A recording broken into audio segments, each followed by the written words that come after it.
In September of 2002, in the Appalachian Mountains of western North Carolina, on a stretch of private land backing straight into the Pisgah National Forest, 14-year-old Caleb pitched a tent in his own backyard for the last time, though nobody in that yard knew it yet.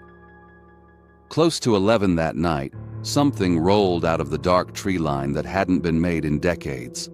Then a boy stepped out behind it, small, still, dressed like he'd walked straight out of another century. And by sunrise, the only thing that had stood between him and the house was a locked door. His name is Caleb. He's 38 now, and this is the account of the night he stopped camping in his own backyard.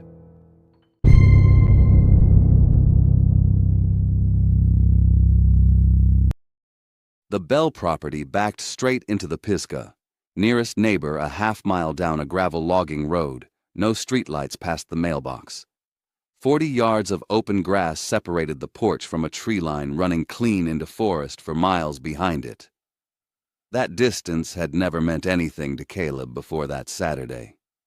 He was splitting kindling at the woodpile, angling the hatchet the way his dad had shown him, when something in the tree line caught wrong at the corner of his eye. A pale shape against the dark trunks, gone before he turned his head all the way. He straightened fast, hatchet still in hand, staring at 40 yards of ordinary shadow that gave him nothing back.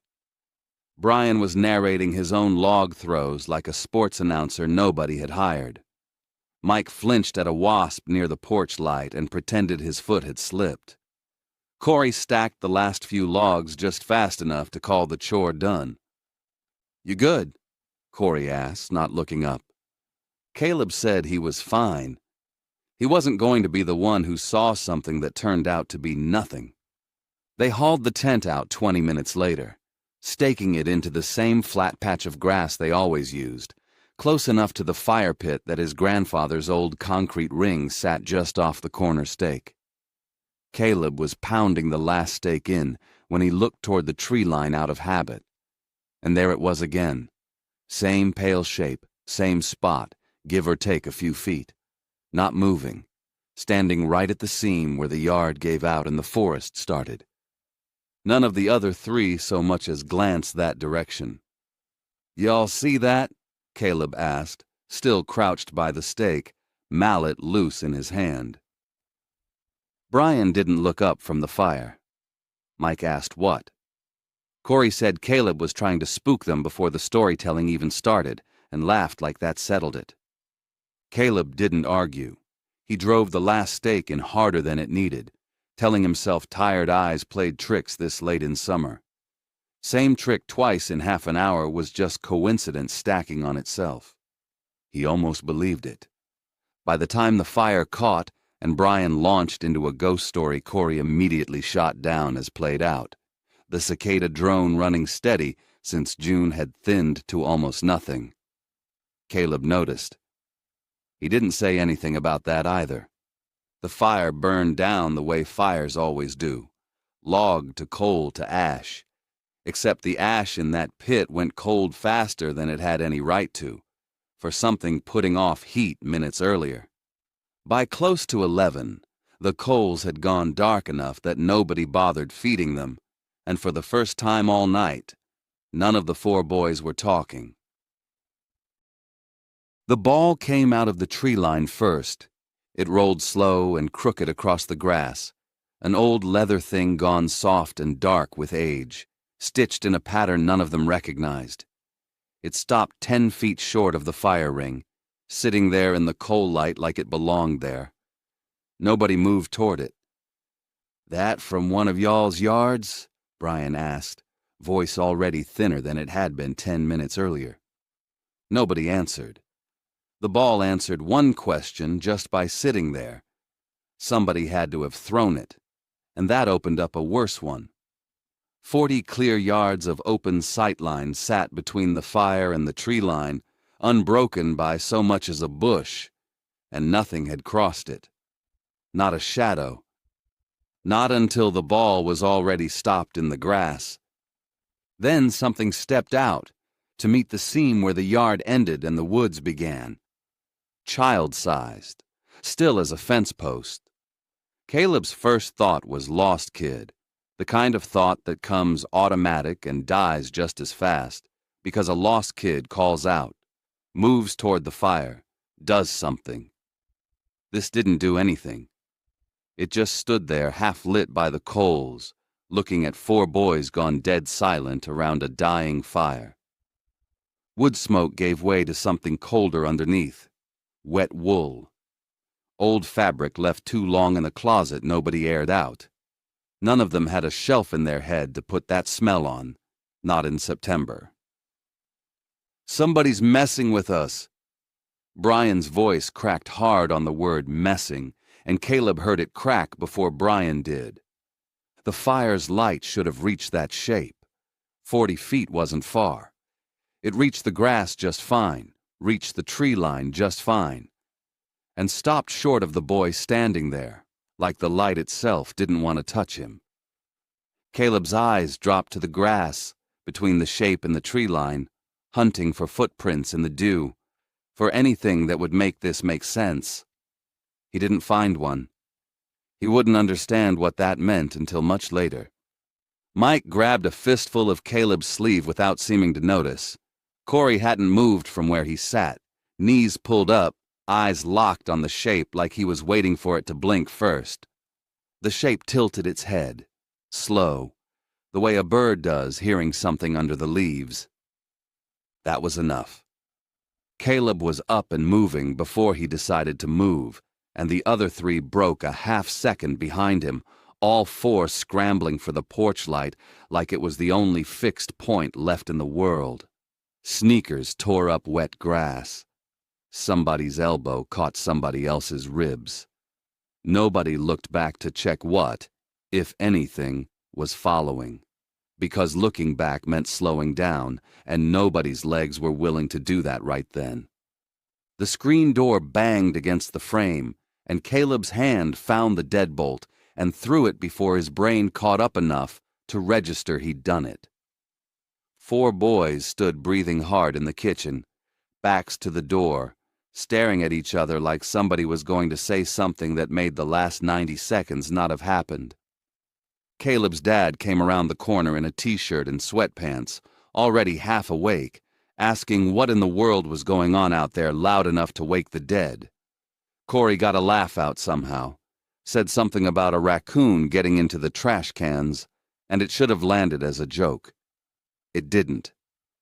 It just sat there in the kitchen, thin and obviously wrong, and Caleb's dad's eyes moved from one face to the next, like he was doing math he didn't like the answer to.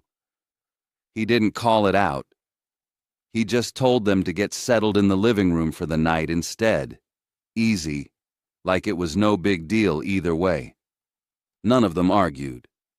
Outside, past the porch light, past 40 yards of grass gone quiet again, the leather ball sat exactly where it had stopped rolling, closer to the house now than 10 minutes earlier, though not one of them had seen it move. Caleb's dad laid out the rules while all 4 boys were still on the living room floor, dragging sleeping bags into place, nobody actually sitting still long enough for it to feel like a speech. Lock the front door. Lock the back door. And whatever happens, don't touch that curtain over the kitchen window, not for any reason, not tonight. He said it flat. No joke folded in, and that landed wrong on Caleb because his dad joked about everything. The electric bill, Caleb's report card, Brian's stories, every time, not this. Then he went back to bed like it was nothing. Brian slipped off to the kitchen for a glass of water about 10 minutes later. 10 minutes stretched into something nobody in that living room was timing anymore, though everybody had started noticing the gap. 3 taps against glass. Sharp. From somewhere back near the kitchen. Everyone froze mid-motion. Mike's hands stayed locked around the edge of his sleeping bag. "That's Brian," Mike said, being Brian. Corey nodded, quick, agreeing before he'd fully thought it through. Classic Brian. Always had to make an entrance. Always had to be the one everybody talked about tomorrow morning. Caleb said no. said the rule out loud, twice, like repeating it might make it stick to the room instead of just to him. Corey called him a coward before Caleb finished the second sentence. His hand was already on the curtain. Caleb's palm hit the cold glass through the fabric half a second before Corey ripped the curtain out of his grip, and that cold sank straight through his hand and up his arm like it had been waiting for something to touch it. The glass, inches away. A boy in dress clothes, collar buttoned all the way up, shoes polished despite standing in wet grass, holding the leather ball against his chest with both hands. He was smiling. He tapped the glass once with one finger. "Come out and play." The words came through inch-thick glass, clear as if he stood in the room already, and nobody there would ever explain how that worked. Brian slammed back in from the kitchen and yanked the curtain shut himself, hard enough that the rod rattled against the wall, his face gone the exact color of the boy's shirt. "Where were you?" Caleb said. Not a question, a demand. Brian didn't answer right away, and that gap, the one nobody had been timing, suddenly mattered more than anything on the other side of that window. The question in the room stopped being, "Is he still out there?" and became something worse. How long had Brian actually been gone, and from where? "I was getting water," Brian said. Too fast. The kind of fast that doesn't sound like the truth even when it is one. Mike asked if he'd seen anything on his way back through the hallway. Quiet, like he didn't want the answer. Brian didn't answer that either. He just sat down hard on his sleeping bag, knees pulled to his chest, staring at the curtain like it might come open on its own if he looked away. Corey hadn't let go of the fabric yet. His knuckles had gone white around it. "He wants to play," Corey said. Quiet, like saying it out loud made it smaller somehow. It didn't. Caleb checked the front door lock without saying why, fingers finding the deadbolt and testing it twice. Locked. He didn't remember when checking that had become a reflex, but it had, sometime between the fire pit and now. He didn't think to check the back door. Nobody did. The tapping came again from the kitchen window. 3 more taps, slower this time, patient in a way that made Caleb's stomach fold in on itself. Nobody moved for the curtain again. Then, from the back of the house, not the kitchen window this time, 3 knocks landed against a different door entirely. Heavier, harder, the kind of knock that didn't ask. All 4 of them turned toward the hallway at once, toward the sound instead of away from it, because some part of every one of them already knew which door that was. Nobody argued about who should check it. The back door creaked open on its own, slow, the exact creak Caleb had climbed through 100 late nights, sneaking back in past curfew. A sound he knew the way he knew his own name. Except this time it wasn't letting him in. It was letting something else in, and there wasn't a single hand on the knob. Brian's face said it before his mouth caught up. He'd gone out to grab something from the tent earlier, after the rules got laid out, after the promise got made. He hadn't relocked it behind him. The one rule, the one door. Nobody had time to say anything about it.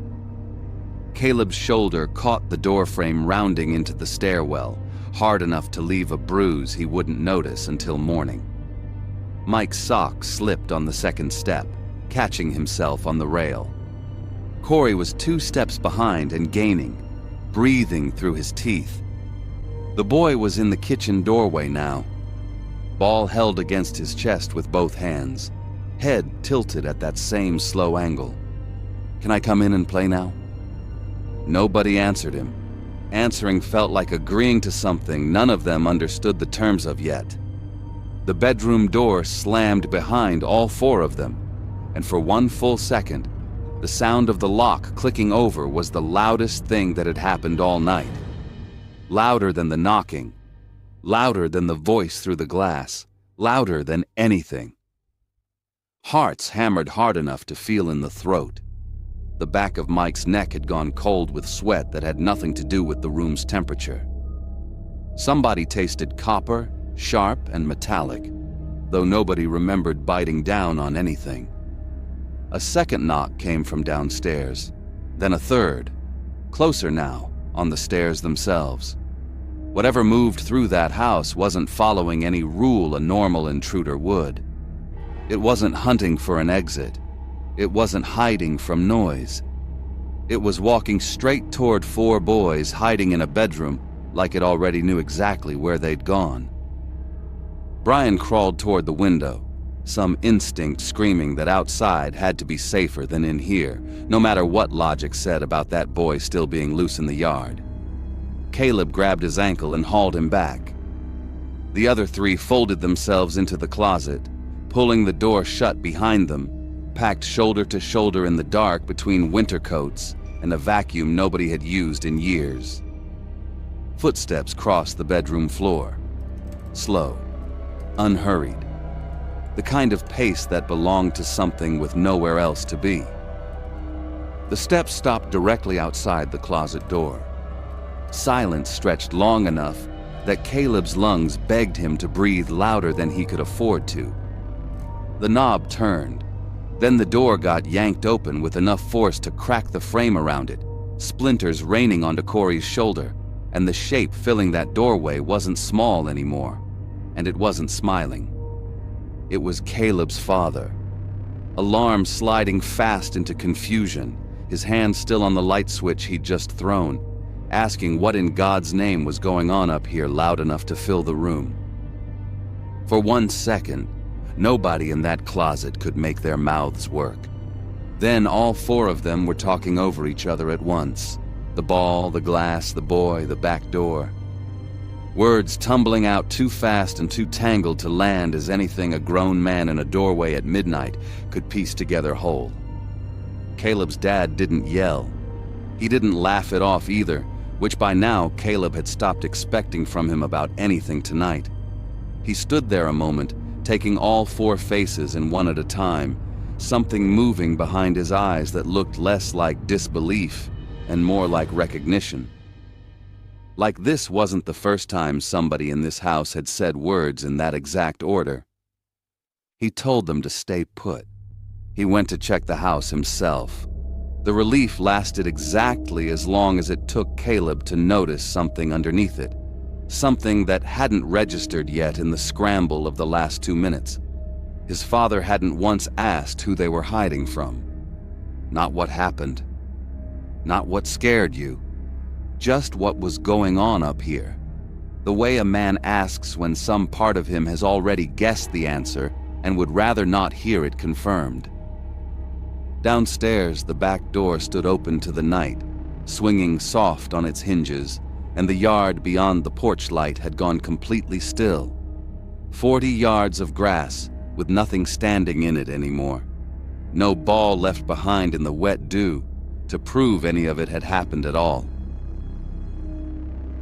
Caleb's dad swept the house twice that night.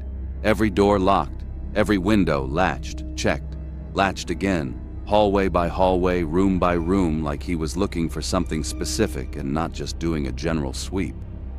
By the time he finished, the fire pit outside had gone to stone-cold ash, and the first birdsong of morning was the loudest thing left in the yard. Same sound as the fire crackling hours earlier. Completely different weight now. None of the four boys slept, not really, though nobody said as much out loud. They lay stretched across the living room floor in a loose row, staring at a ceiling none of them were actually seeing, waiting for a sun that took its time coming up over the tree line. Caleb's dad walked the tree line alone the next morning, coffee going cold in his hand, telling the boys he just wanted to check on things before anybody's parents came to pick them up. He never told them what he found out there. Small footprints layered over each other just inside the trees, dozens deep, packed into the same narrow stretch of dirt, like something had stood there a long time waiting on one door left open. And running from that spot straight to the back porch, one clean set of prints, stopping at the threshold, then continuing in. A single trip made once, made all the way inside. He raked the dirt smooth before anyone else woke up enough to walk that direction. Caleb didn't break down that first night, or the night after. He went home Sunday like nothing had happened, ate dinner, did his homework, went to school Monday same as any other kid on any other week.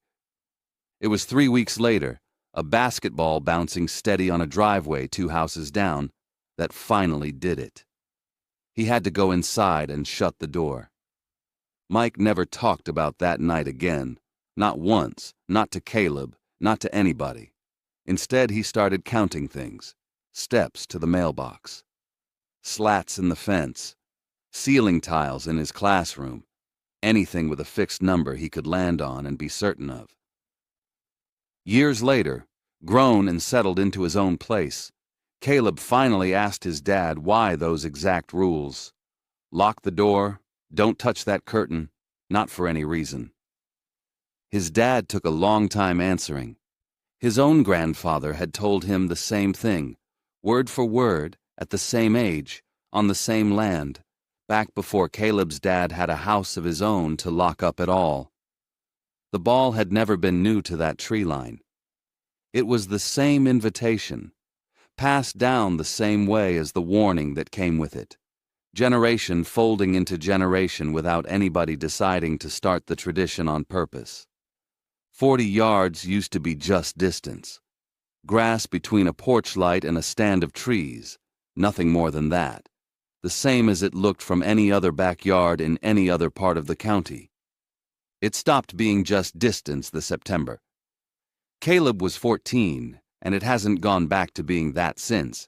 Not for him, not for the boy who still stands at that tree line some nights, holding an old leather ball with both hands, waiting on the next door somebody forgets to lock. Caleb checks his own back door twice before bed now. Every night, out of habit, he stopped questioning. And in 38 years, not once, not for any reason, has he pitched a tent in his own backyard again,